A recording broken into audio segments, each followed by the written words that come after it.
엘리사 세 번째 시간입니다. 오늘 성경 말씀은 나아만 장군이 자신의 나병이 나은 것에 대한 감사 표시로 예물을 엘리사 선지자에게 드리고자 하였으나 엘리사는 거절합니다. 하지만 엘리사의 사환 게하시가 선지자 이름을 팔아서 뒤에서 은밀하게 예물을 받았고, 그에 대한 징벌로서 게하시가 나병에 걸린 사건을 다루고 있습니다. 이 사건은 신자들로 하여금 이 세상에서 하나님의 영광을 드러내는 삶을 살고자 할 때에 거룩함과 정결함으로 살아야 한다는 교훈을 줍니다. 오늘 몇 가지 교훈을 나눠서 보려고 합니다. 첫 번째 교훈은 하나님께서 미성숙한 어린 신자의 연약함을 받아 주신다는 것입니다. 15절부터 19절 보시면 우리가 읽었는데요. 내용들 보시면 고침받은 나아만은 다시 엘리사에게 오죠. 그리고 감사를 표해요. 나아만은 요단강에서 나병이 나은 후에 곧바로 아람 나라로 돌아갈 수 있었어요. 하지만 자신의 나병이 치료됨을 감사하게 여겨서 선지자에게 예물을 드리려고 옵니다. 누가복음 17장 11절 이하에 나병 환자 10명이 예수님으로부터 고침을 받은 사건이 있어요. 제사장에게 가서 너희들 몸을 보여라. 가는 도중에 고침 받았어요.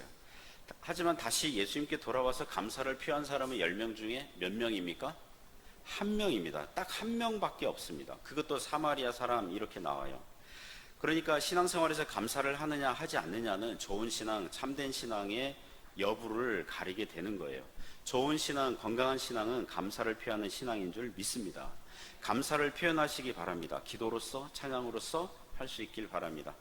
나아만은 이제 알았어요. 이스라엘 외에는 온 천하의 신이 없는 줄을 아나이다. 나아만은 선지자에게 예물을 드리려고 하는 거죠. 나아만은 아람에서 은 10달란트랑 옷 10벌을 준비해서 온 바 있습니다. 참고로 당시는 당시 시간대가 흉년 기간이거나 흉년 후예요. 열왕기하 4장 38절에는 그 땅에 흉년이 들었다 그랬어요. 7장에도 흉년이 와요. 흉년 기간이거나 흉년과 흉년 사이의 그런 기간이에요. 매우 어려운 시대예요.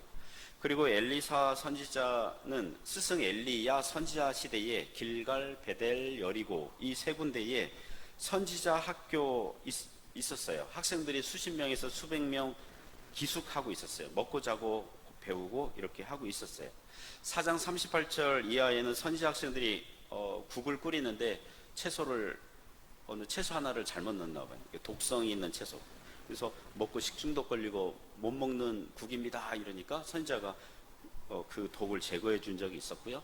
그리고 고작 보리떡 20개랑 채소로 기적을 베풀어서 100명이 넘게 배불리 먹은 적도 있어요. 그러니까 수백 명 학생들이 지금 이 엘리사 선지자가 어떤 면에서는 생활을 책임지고 있었고 돈이 필요해요.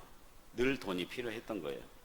이스라엘 백성들이 기부를 하고 후원을 한다면 선지자는 받았을까요? 안 받았을까요? 받았겠죠. 아무 문제 없어요. 하지만 이번에 나아만이 선지자에게 줄 때 선지자가 받지 않아요.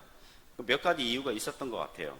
선지자 생각에 이것은 하나님께서 고쳐주신 것이지 내가 고쳐준 게 아니다. 이거를 알리는 이유도 있었고, 치료에 대한 보상을 바라고 고쳐준 게 아니다. 이걸 보여줄 필요도 있었을 것이고, 예물을 받으면 나아만이 생각할 때 나도 이제 할 만큼 했다. 치료 받은 거에 대해서 보상을 나도 할 만큼 했다. 이제 더 이상 관계없다. 이렇게 할 수도 있었는지 모릅니다. 하지만 그 당시 이스라엘 내에서도 그렇고 이방 나라 제사장이나 우상 선지자들의 특징은 뭐냐면 백성들로부터 뭘 뜯어내요? 돈을 뜯어내요. 예물을 받고 뜯어내는 거예요. 이스라엘 내부의 거짓 선지자들도 백성들이 선지자에게 그 축복을 바라고 뇌물을 주면, 예물을 주면 평강을 선언해줬고, 아무것도 안 주면 저주를 퍼붓고, 그런 일이 비일비재했던 것 같습니다. 나아만 장군은 갓 하나님께 지금 돌아온 초신자와 같아요. 그래서 선지자는 나아만 장군에게 아무런 예물을 받지 않음으로써 이스라엘 선지자는 거짓 선지자들과 다르다, 이방 나라 제사장이나 무당들과는 다르다, 이것을 보여주고 싶었던 것입니다. 이런 정신과 태도는 신약시대의 사도 바울도 보여줍니다. 사도 바울은 이방 지역의 선교사로 전도 여행할 때 선교 후원비를 받은 교회가 있고 받지 않은 교회가 있어요. 선교 후원을 받은 교회는 마게도냐 이쪽 동네 필립보 교회 중심으로 이런 그 교회들이 보내준 후원비는 잘 받았어요. 그러나 고린도 지역에서 전도 사역할 때에 텐트 만드는 일을, 장막 만드는 일을 하고 자비랑 일하면서 돈을 벌어서 생활했다고 합니다. 왜냐하면 고린도 지역은 헬라 철학자들의, 이 철학 선생들의 집회 강연, 강의가 빈번했던 곳이라고 하더라고요. 강의하면 강사비 명목으로 받았겠죠. 그래서 사도 바울이 전도하면 고린도 사람들이 어떻게 생각하냐 하면, 아, 저 사람은 뭔가 이렇게 지혜의 아름다운 말을 해가지고 우리로부터 돈을 받아내려고 하는구나, 이렇게 오해를 할 수 있었다고 그럽니다. 그래서 사도 바울이 고린도 지역에서 전도할 때는 고린도 사람들로부터 아무런 후원이나 생활비를 받지 않고 스스로 일을 해서 그 전도 사역을 했다고 합니다.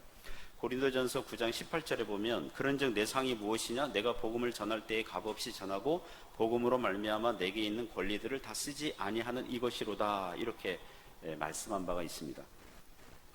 우리 교회에서 잘한 결정 중에 하나는, 제가 목회 초기에 잘못된 결정도 많지만, 어리석은 결정도 많이 했지만, 잘한 결정 중에 하나는 뭐냐면 신방 헌금을 없앤 거예요. 한국 교회에서는 목회자가 가정 신방을 하면 이렇게 책상 이렇게 하면은 구역장에 또 교육을 다 시켜요. 헌금은 미리 책상에 올려놔라. 뭐죠? 예배상인가요? 거기에 올려놔라. 이렇게 하거든요. 부목사 시절에 담임 목사님 옆에서 보필하면서 그런 장면을 보는데, 느낌이 뭐냐면, 무슨 꼭 그런 건 아니지만 무슨 복채를 주는 것 같은 느낌? 또 목사님이 신방 사역도 목회 사역의 하나잖아요. 목사님은 교회에서 매달 사례비를 받는단 말이에요. 그런데 가정 신방 가가지고 또 다시 어떤 수고를 한 거에 대한 수고비 명목으로 받을 필요가 있을까? 하여튼 부목사 때 그런 생각을 했었는데, 여기 해주에 와서 목회 초기에 대신방 기간이거나 또 새신자 오면 신방 하지 않습니까? 그러면 어떤 말이 들려왔냐면, 어떤 교회는 신방 헌금이 부담된다는 거예요. 목사님 모시고 초청하려면 헌금을 해야 되니까 부담된다는 거예요. 그 말 듣자마자 우리 교회는 신방 없습니다. 신방이 없는 게 아니라 신방 헌금이 없습니다. 신방 헌금이 없습니다. 만약 목회자가 가정 신방 간 게 감사하다면 주일에 자발적으로 헌금하셔도 됩니다. 안 하셔도 되고요. 자발적이에요. 목회자가 신방 와서 신방 예배 드리고 은혜를 나누고 이거에 대해서 감사하면, 그러니까 헌금은 주일에 하세요. 그걸 정했어요. 그러자 교인들이 많이 자유함을 느끼는 걸 봤습니다. 나아만 장군은 엘리사가 예물을 거절한 것에 신선한 충격과 도전을 받은 것 같아요.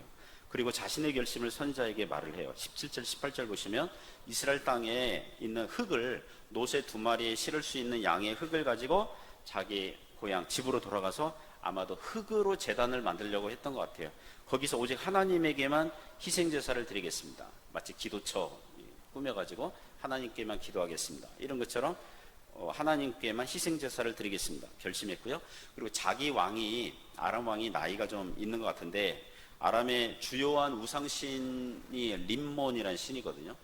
제우스, 그리스 신화에서는 제우스에 해당되고, 애굽에서는 태양신에 해당되고, 가나안 족속에게는 바알 신에 해당하는 그 신이 림몬 신이라고 하더라고요. 그 왕이 나아만의 손을 의지하여 우상에게 절하기 때문에 자기는, 나아만은 오직 하나님만 섬기겠다, 이렇게 결심했는데, 그런데 왕이 이렇게 절할 때 자기도 이 모양새가, 겉으로 모양새가 자기는 하나님만 섬길 건데 자기도 우상에게 절하는 것처럼 보여지는 것에 대해서 용서를 구해요. 나아만 장군의 이런 결심은 매우 지극히 초신자와 같은 생각에서 나오는 거죠. 만일 제가 선지자의 입장이라면 나아만에게 이렇게 조언할 것 같아요. 이 2가지 있잖아요. 흙을 가지고 가겠습니다. 또 우상 신전에서 왕이 절할 때 저도 절하게 되는 모양새에 대해서 excuse, 양해를 구합니다. 이럴 때 나아만 장군님, 굳이 이스라엘 흙을 가지고 갈 필요 없습니다. 우리 하나님은 이스라엘 땅 안에서만 머무시는 신이 아니라 온 세상을 다스리시는 분입니다. 그러니까 아람 나라 흙으로 제단 만들어서 제사 지내도 됩니다, 이렇게 했을 거예요. 그리고 나아만 장군이 림몬 신당에서 본의 아니게 우상 숭배하는 모양새가 될 때 양해를 구하였는데, 선지자가 책망하지 않아요.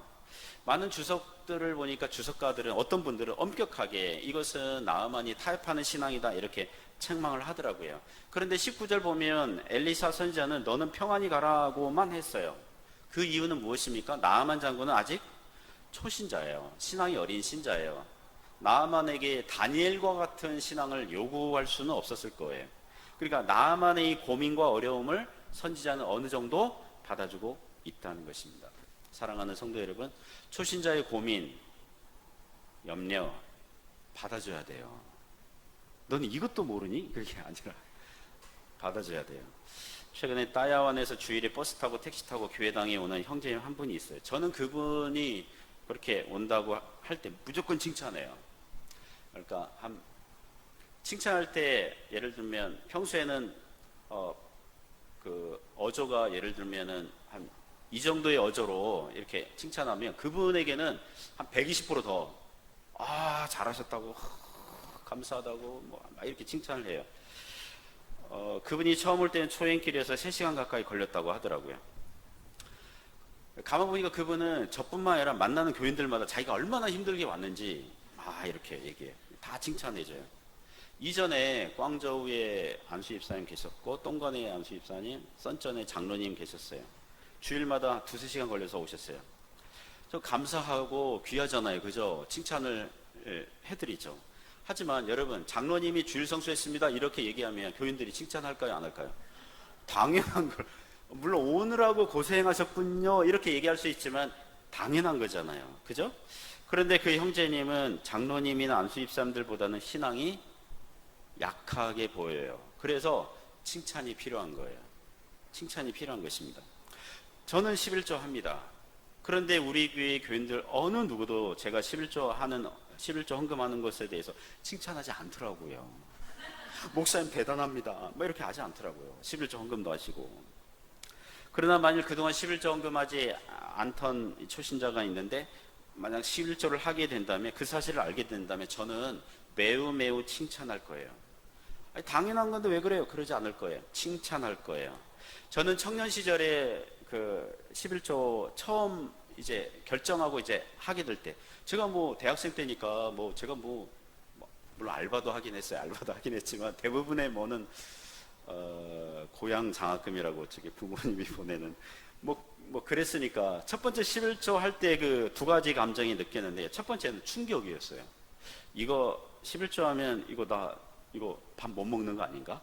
생활이 궁핍해지고 어려워지는 거 아닌가? 뭔가 빼앗기는 느낌. 여러분, 만약에 저한테 목사님 헌금, 예를 들면 갑자기 돈이 생겼어요. 헌금을 어느 정도 해야 될까요? 하나님께 감사 헌금하고 싶은데 감사를 어느 정도 표현할까요? 하면 좋을까요? 그렇다면 여러분, 듣는 귀가 있다면 쓰라리는 정도까지 하시면 돼요. 이거 너무 많은데 이런 그런 거 있잖아. 이거 하면 나머지 가지고 살 수 있을까 하는, 이렇게 들을 뿐만 들으세요. 그러니까 헌금할 때 이 정도 이거는 아니에요. 하나님께 감사를 표할 때 좀 쓰라려야 돼요. 약간 충격이 와야 된다고. 이 정도 나머지 가지고 살 수 있을까 하는. 제가 11조 할 때 첫 느낌이 그랬어요. 나머지 가지고 살 수 있을까? 이것도 해야 되고 학원비도 내야 되고 막 계산하는데 이거 어떡하지? 근데 되더라고요. 두 번째는 감사함. 그러니까 내가 11조 할 정도의 믿음이 생겼구나. 그런 거 있죠. 선지자는 나아만 장군이 하나님께만 제사 지낼 거고 왕이 자신의 손을 의지해서 절할 때 자기도 우상에게 절하는 모양새가 되는 것에 대해서 죄송해하고 양해를 구할 때에 선지자는 기특하게 여겼을 것 같아요. 기특하다. 그리고 바른 신앙이라면, 나아만이 구원 얻은 신앙이라면 점점 그 신앙이 자라고 성장하게 될 걸로 예상을 했을 것입니다. 사랑하는 성도 여러분, 신앙이 어리고 연약한 성도들의 염려나 고민, 이것을 받아주시기 바랍니다. 그리고 칭찬해 주세요. 그리고 격려하고 점점 자랄 수 있도록 돕는 저와 여러분 되시기를 주님의 이름으로 축복합니다. 두 번째는 탐심을 조심하라는 것입니다. 탐심을 조심하라. 그 20절부터 23절까지인데요. 같이 읽어볼까요? 같이 읽습니다. 시작. 하나님의 사람 엘리사의 사원 게하시가 스스로 이르되 내 주인이 이 아람 사람 나아만에게 면하여 주고 그가 가지고 온 것을 그의 손에서 받지 아니하였도다. 여호와께서 살아계심을 두고 맹세하노니 내가 그를 쫓아가서 무엇이든지 그에게서 받으리라 하고 나아만의 뒤를 쫓아가니 나아만이 자기 뒤에 달려옴을 보고 수리에서 내려 맞이하여 이르되 평안이냐 하니 그가 이르되 평안합니다. 성경 읽으세요. 22절부터 23절 읽습니다. 그가 이르되 평안하나이다. 우리 주인께서 나를 보내시며 말씀하시기를 지금 선지자의 제자 중에 두 청년이 에브라임 산지에서부터 내게로 왔으니 청하건대 당신은 그들에게 나아만이 이르되 바라건대 2달란트를 받으라 하고 그를 강권하여 은 2달란트를 2전대에 넣어 매고 옷 2벌을 아울러 2 사원에게 지우매 그들이 게하시 앞에서 지고 가니라. 자, 엘리사 선지자가 나아만의 예물을 거절하니까 옆에서 속이 터져 죽을 것 같은 사람이 있었으니 그는 선지자의 사원 게하시라는 사람입니다. 은달란트 하나면 34kg 무게거든요. 26절 말미에 보면 게하시의 생각을 미리 읽은 듯한 내용이 나오는데 그 돈이면요 감람원도 살 수 있고 포도원도 살 수 있고 양이나 소나 남종과 여종도 살 수 있고 부자가 될 수 있어요. 이런 기회를 놓치다니 속에서 부글부글 했을 겁니다. 그래서 나아만의 뒤를 쫓아가요. 나아만은 게하시에게 평안이냐, 선지자님에게 무슨 일이라도 있으신 것이냐, 이런 의미로 물어봤죠. 게하시는 자기 스승님을 팔아요. 스승님이 저를 보내셨는데요, 방금 선지자 2명이 에브라임 산지에서부터 왔습니다. 그러니까 선지자 2명이 아마도 선지자 신학교 운영 자금, 선지자 학교 신학교 운영 자금 필요하니까 은 1달란트랑 옷 2벌을 달라고 하십니다. 이렇게 거짓말을 해요. 그러자 나아만의 입장에서는 은 1달란트와 옷 2벌은 껌값이잖아요. 그래서 플러스 1, 은달란트 하나 더 얹어가지고 2달란트, 그 다음 2벌 옷을 2 사원에게 지고 가도록 했습니다. 그러니까 무게가 어마어마한 거죠. 그죠? 게하시는 은 달란트와 옷에 눈이 돌아갔습니다. 선지자는 하나님의 어떠하심을 이방나라 장군 나아만에게 보여주고 싶었던 품격 있는 메시지를 이 사원은 흙탕물에 던져버린 겁니다. 10계명을 게하시의 행동에 대입하면 그는 몇 번째 계명을 어긴 것입니까? 10번째 계명, 탐내지 말라 어겼죠. 그죠? 탐냈잖아요. 도둑질하지 말라 8번째 계명 어겼죠. 나아만 장군에게 거짓말로 둘러대고 선지자에게도 거짓말 할 거예요. 그러니까 8번째 뭡니까? 9번째 거짓 증거하지 말라 그것도 오겠죠.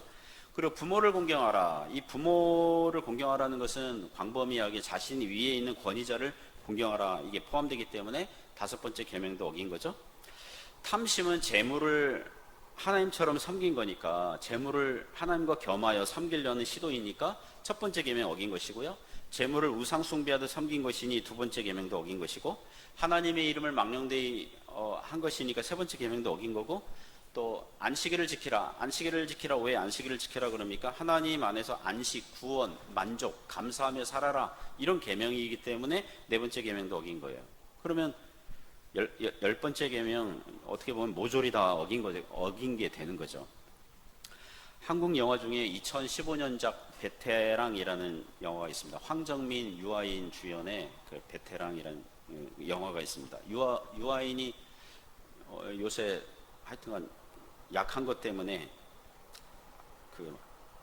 하여튼 조사를 받고 있는데 유아인 씨가 재벌 3세로 나와서 어이가 없네 이게 유명한 대사 있잖아요. 그때 강직한 형사로 나오는 황정민이 또 재벌 쪽에서 돈을 받아서 그 재벌 수사를 잘 흐지부지하게 만드는 이 부패한 형사 만나서 너는 왜 조사를 제대로 하지 않냐 이러다가 재벌 쪽에서 돈 받았구나 이래가지고 그에게 말을 하는 대사가 이래요. 형사가 돈이 없지 가오가 없냐? 이런 대사 하거든요. 처음 들으시나요? 형사가 돈이 없지 가오가 없냐? 이 가오는 일본 말이잖아요. 얼굴, 폼 이런 건데 형사 품격은 지켜야 하지 않냐 이런 거죠. 형사 자존심은 지켜야 하지 않냐 그런 거거든요. 부패 형사로 나온 사람이 그 말을 듣고 따로 반론을 못하는데 만일 게하시라면 이렇게 대사를 했을 것 같아요. 야, 선지자가 돈이 없지 가오가 없냐? 이렇게 말을 했다면 게하시가 이렇게 얘기했을 것 같아요. 뭐가 밥 먹여줍니까?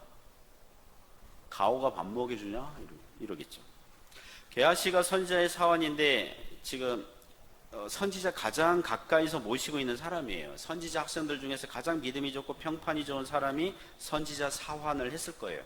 그러나 그는 선지자의 결정을 무시하고 나아만에게 거짓말로 둘러댔고 선지자를 팔았고 선지자에게 돌아와서도 거짓말을 할 거예요. 게하시의 행동은 여호수아 시대의 아간이 여리고성 물건을 훔친 그 행동과 비슷하고요. 사도행전 5장에서 아나니아와 삽비라 부부가 밭을 판 가격을 속인 일과 동일 선상에 있는 행동이라고 하겠습니다. 그리고 가룟 유다가 예수님과 제자들에게 온 후원비, 생활비 그 돈 괴를 맡았는데 거기서 훔치던 이 행위와 같은 종류라고 하겠습니다. 그 목회자들이요, 목회자들이 뭐랄까요, 교인들에게 보여주는 그 할 때에 이렇게 양극단이 있는데 일부러 검소한 티를 낼 필요 없어요. 검소한 티를 내면서 자신의 신앙이 뭐 좋고 자기는 청렴결백하고, 제가 그 MBTI 하면 청렴결백한 논리주의자 이렇게 나오더라고요. 청렴결백하다는 거를 보여줄 필요는 없어요. 자기도 비싼 음식 먹으면서 자기는 교인들에게는 저는 비싼 음식 먹지 않고요, 늘 저렴한 음식, 저는 호텔 음식 먹어본 적이 없고요, 뭐 어디 길거리 콰이찬만 먹고 막 이러면서 목사님이 굉장히 검소하게 사시나 보다, 이렇게 그렇게 할 필요 없어요. 그거 외식이에요. 그렇잖아요. 옷이 만약에 빵꾸 났다, 그러니까 빵꾸 난 거를 막 새로 사면 되지. 괜히 기워서 입고 막 10년 전에 신던 구두를 뭐 지금도 신고 막 헐었는데 신고 다니고. 제가 아는 목사님은 한 중형교회예요. 중형교회인데 교회 차도 있어요. 그런데 뭐 그분의 뭐 특징인지 뭔지 모르지만 뭐 타고 다니냐면 자전거 타고 다녀요. 사택에서 교회장까지. 그러니까 교인들로부터 어떤 칭찬받냐면 목사님 차도 있는데 검소하게 자전거 타고 다니시고 막 이런. 제가 무슨 얘기하고 있지 지금 갑자기? 그러니까 외식하는 자가 되기 쉬워요. 그런 식으로 하면. 또 다른 극단으로 과도하게 탐심을 가져서도 안 돼요. 특히 뭐 신자들도 그렇고요. 특히 목회자들은, 제가 여러분보다 목회자들의 실수와 실패 이야기를 잘 알고 있잖아요. 더 많은 목사님들 스토리를 알고 있지 않습니까? 제가 입을 열면 여러 다칠 수 있어요. 그래서 제가 덜 얘기하는 건데, 제 고향교회 그 목사님은 그 도시에서 도로 확장 공사 하면서 교회당 주차장을 깎아 먹어서 갔는데, 그 보상금을 교인들 모르게 목사님이 시청에서 미리 은밀하게 받아서 다 써버렸어요. 그게 드러났고 이게 사임 당한 일이 있었어요. 제가 그때 대학생 때였는데 되게 존경을 많이 한 목사님이 그런 일을 하니까 굉장히 충격받은 적이 있었습니다. 제가 아는 전도사님 통해서 들은 얘기는 그분이 출석하던 그 한국에서 그 교회 이야기인데, 서울의 모처 하여튼 거기 있는 중대형 교회인데, 예배 시간에 헌금하면 강대상에 그 헌금함이 올라오잖아요. 그럼 목사님이 헌금 기도하지 않습니까? 그럼 교인들이 고개 숙이고 눈 감고 있단 말이에요. 헌금 기도하면서 목사님이 뭐 하냐면 거기서 돈을, 헌금함에 있는 돈을 해가지고 자기 양복 하면서 기도하면서 인마이 포켓 하는 거예요. 그 옆에 성가대 자리가 있잖아요, 보통. 그 성가대원님 뭐 하다가 이렇게 우연히 봤는데 목사님이 헌금 기도하면서 자기 눈을 이렇게 이래가지고 교회 안수집사님에게 알렸고, 은밀하게. 근데 안수집사님이 그 다음 주 예배 시간에 그 중2층에서 캠코더로 헌금 그 시간에 목사님이 하는지 안 하는지 그 캠코더를 찍었는데, 정말 기도하는데 하시고 뭐 하면서 이렇게 여러분 헌금 기도 오래 하면 좀 그런 필요는, 헌금 기도는 짧게 해야 돼. 하여튼 이렇게 하면서 그걸 다 찍어가지고, 그래서 그 목사님 사임당한 이야기가 있어요. 옛날 같으면 그게 막 신문에 나오고 막 할 텐데 그때는 많이 뭐 가려졌기 때문에. 왜 그렇게 합니까? 탐심, 욕심, 탐욕, 이게 생기면 그것을 이루기 위해서 거짓을 얼마든지 행할 수 있는 거예요. 사랑하는 성도 여러분, 탐내지 마세요. 탐심을 이길 수 있는 해결책, 치료책은 뭡니까? 하나님께 감사하고 만족하는 훈련을 하는 거예요. 있으면 감사하고 없어도 감사하고, 그 훈련하는 거예요. 흔히 이런 말을 하잖아요. 돈을 따라가면 돈이 도망가고 돈이 자기를 따라오게 해야 된다, 이런 말이 있잖아요. 저는 아직도 그게 무슨 말인지 모르겠어요. 왜냐하면 저는 돈을 따라가지 않는다고 생각하거든요. 그렇다고 그래가지고 돈이 저를 따라오는 건 아니거든요. 다만 이거는 확실하게 말씀드릴 수 있어요. 하나님께서 적당하게 주세요. 그거는 확실하게 믿고 있어요. 날마다 일용할 양식을 주시고, 하나님께서 하늘에 계신 우리 아버지잖아요. 자녀들이 쫄쫄 굶고 있는데 아버지가 외면하시겠습니까? 인간 아버지도 악한 아버지라도 그 자기 자식에게 좋은 걸 줄 아는데, 하물며 자비하시고 선하시고 은혜로우신 하나님께서 성도들에게, 그리스도 안에 있는 자녀들에게, 백성들에게 좋은 것 주시지 않겠습니까? 그러므로 주 안에서 감사함과 만족함이 회복되기를 주님의 이름으로 축원합니다. 세 번째 교훈은 경건한 두려움을 가지라는 것입니다. 24절부터 27절 보시면 같이 읽습니다. 시작. 언덕에 이르러서는 이 게하시가 그 물건을 두 사원의 손에서 받아 집에 감추고 그의 주인 앞에 서니 엘리사가 이르되 게하시야 어디서 오느냐 하니 대답하되 당신의 종이 아무데도 가지 아니하였나이다 하니라. 엘리사가 이르되 한 사람이 수레에서 내려 너를 맞이할 때에 내 마음이 함께 가지 아니하였느냐. 지금이 어찌 은을 받으며 옷을 받으며 감람원이나 포도원이나 소나 남정이나 여종을 받을 때이냐. 그러므로 나아만의 나병이 내게 들어 내 자손에게 미쳐 영원토록 이르리라 하니 게하시가 그 앞에서 물러나오매 나병이 발하여 눈같이 되었더라. 24절 보시면 언덕에 이르러서 게하시가 물건 받아가지고 이제 그때부터는 이제 자기 숙소에 이제 감췄겠죠. 여기 언덕이 히브리어로 오펠이라는 단어인데요. 동시에 어떤 뜻이 있냐면 어두움이라는 단어가 있어요. 그러니까 언덕과 어두움, 이게 같은 그 단어예요. 그러니까 언어 유희하는 것 같아요. 킹 제임스 버전에는 이 언덕을 타워라고 그랬어요. 타워. 다른 물론 영어 성경에는 힐, 언덕 이렇게 했는데 킹 제임스 버전은 타워, 탑이라고 그랬어요. 그러니까 은밀하고 어두운 데서 이렇게 거래가 이루어진 것 같은, 달란트와 옷을 받아서 감추는 것을 강조하는 거죠. 일단 선지자의 눈에 띄면 안 되니까 이렇게 게하시가 머리 굴려가면서 집에 숨긴 거죠. 게하시가 선지자 앞에 서니까 선지자가 물어요. 게하시야, 네가 어디서 오느냐? 바로 이 질문이 게하시가 회개할 수 있는 좋은 기회였어요. 게하시가 살 수 있냐 없냐, 그걸 가르는 질문이었어요.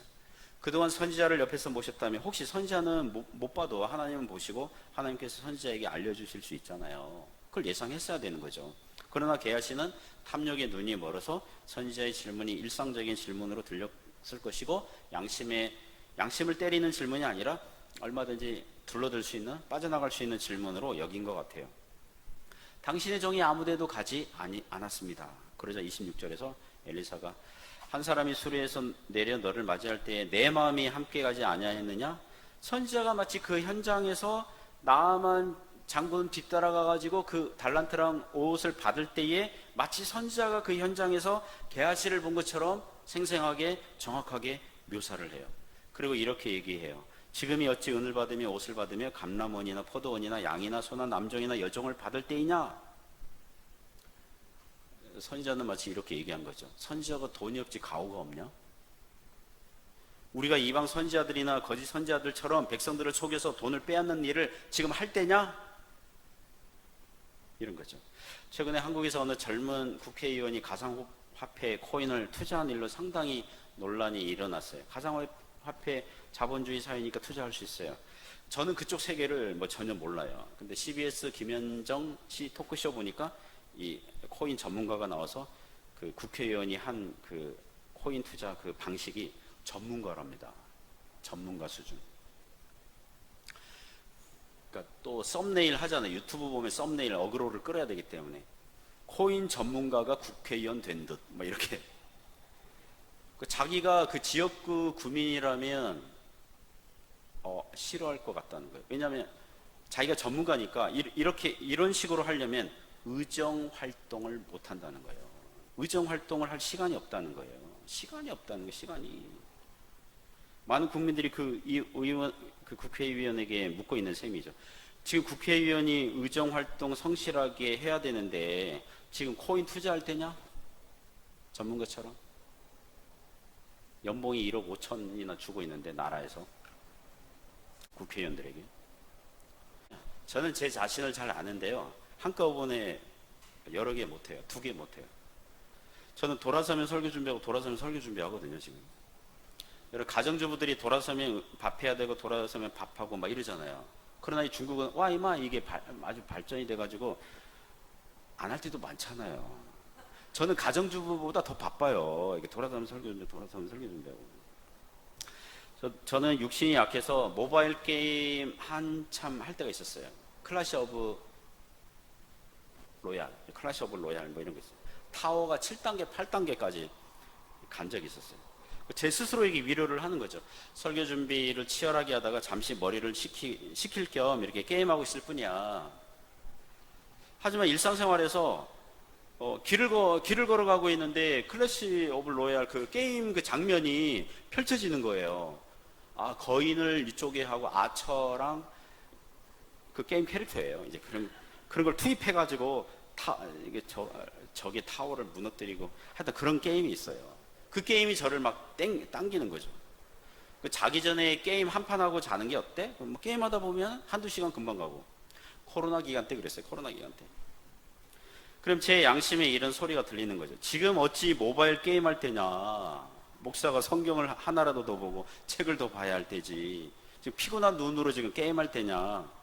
그래서 그런 경건의 이 빨간불이 삐뽀 막 울리면 게임 앱을 아예 지워버려요. 게임 앱을 지워버려요. 그걸 또 두석 달이 지나요. 그러면 또 우리를 잊었니? 하면서 좀 게임해줘. 막 이렇게 환청은 아닌데 하여튼 막 들려와요. 그러면 그 게임 다운받으려면요. VPN 켜고 받아야 돼요. 그러니까 시간이 많이 걸려요. 그러니까 게임하는 걸 어렵게 만들었어요. 아예 지워버려요. 그러다가 또 다운받으면 막 이렇게. 그래서 아내가 온 이후로는 어느새 게임을 한 적이 없어요. 하여튼 코로나 끝나고는 거의 못한 것 같아요. 이게 목회 이게 바쁘게 돌아가니까. 그러니까 이 세상은요, 우리의 마음을 경건하게 주님 바라보도록 도와주는 게 아니라 방해가 되고 장애물이 되는 게 많아요. 그러니까 우리 육신이 약해서 유혹거리가 많다고. 유혹거리가. 게하시가 탐욕 때문에 나아만의 나병이 걸려서 그와 후손들에게 있게 되는 그런 저주를 받거든요. 이런 사건 보면서 우리는 경건한 두려움을 가져야 될 줄 믿습니다. 그 후손들에게는 아마 선천적인 유전인자로 이게 전달이 된 것 같아요. 이스라엘에선 나병이 걸리면 일반적인 사회 활동을 할 수 없어요. 혹시 여러분이 게하시를 보면서 하나님의 저주가 너무 심하다, 너무 처벌 아닌가? 이렇게 느끼신다면 여호수아 시대에 여리고성 물건을 훔친 아간과 그 가족들은 모두 다 투석형으로 다 죽임당했어요. 사도행전 5장에 아나니아와 삽비라 밭을 판 가격 속인 그 부부는 즉사했어요. 게하시는 몸에 나병이 있지만 그와 같은 징계 때문에 회개할 수 있는 기회가 그의 인생에 주어졌잖아요. 그러므로 사랑하는 성도 여러분, 경건한 두려움을 가지시기 바랍니다. 성경에 나오는 사건들은 신화나 소설이 아니에요. 역사적 사실이에요. 옛날 시대에 이루어진 사실이에요. 어떤 사람은 아담이 선악과 따먹은 거를 그 신화라고 생각하거든요. 여러분, 선악과를 따서 와삭하고 먹고 이게 역사적 사실 이루어진 거예요. 이 게하시 이 사건도 마찬가지예요. 하나님 앞에 살았던 사람들의 실제 이야기예요. 그러므로 지금 어찌 우리가 세상 재미에 빠져서 하나님을 멀리할 때입니까? 지금 어찌 우리의 취미생활, 소확행, 그걸 더 우선적으로 여겨서 하나님 바라보는 데서 시선을 돌릴 때입니까? 지금 어찌 경건에 이르기를 연습해야 되는데 도리어 우리 육신의 만족과 즐거움을 더 확보하려고 애를 쓸 때입니까? 경건한 두려움을 가지시기 바랍니다. 주님 바라보는 저와 여러분 되시기를 주님의 이름으로 축복합니다.